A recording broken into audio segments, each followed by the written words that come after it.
Welcome to MET News Tonight. My name is Tony. Have you ever wondered why we have the Sprague and Applewhite couplet? Over the last 10 years, there's been a major debate over whether or not to keep Sprague and Applewhite a one-way or to turn it back into a two-way street. Today I have Michael out on Sprague and Applewhite interviewing business owners. Well, thank you, Tony. Before we get going, I want to debrief the situation a little. The problem is business owners are losing customers and revenue because of not having enough access to the location. Some people want to change the road back on two-way street because it will increase the number of customers. But on the other hand, people don't want to do that because they don't want to see increase in taxes. This is actually really important to Spokane Valley businesses because it affects the profits, affects the citizens because it varies their taxes and affects their safety. Also, it affects the city of Spokane Valley because they will have to come up with money for reconstruction.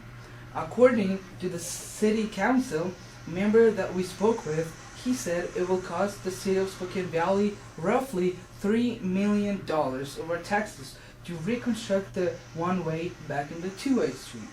We also interviewed a couple of businesses, and one of them was Les Schwab Tire Center. Yeah. All right. First of all, what are your thoughts about Sprague? My thoughts about Sprague and Applewhite as far as the way the traffic is now. I think. I mean, this is what I'm used to. So this is what I don't remember the way it was. So I'm used to it. As far as traffic flow goes, it seems to flow pretty good. I know there have been a few accidents right here and right there. People trying to turn the wrong way.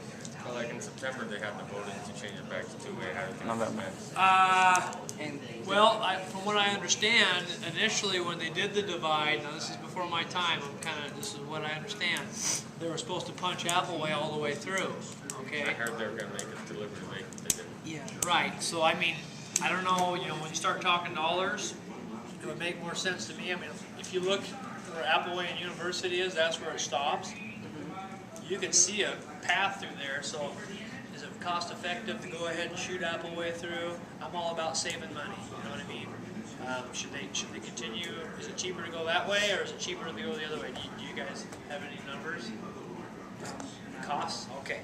Well, that's where I would go. I would go, what's the most lucrative as far as price, cost? And then I would also, because businesses, either way it's not going to affect me here. So business-wise, I could go either direction. How long has your business been established? Here, since '97. Yeah.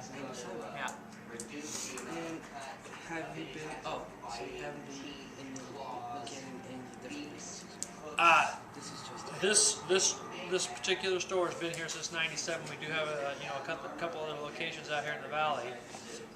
Obviously, not really affected by the one way right here. You're watching MET News, and we're back to the studio. Tony? Thank you, Michael. That was a very informative clip. As we have seen, there are different aspects to this topic.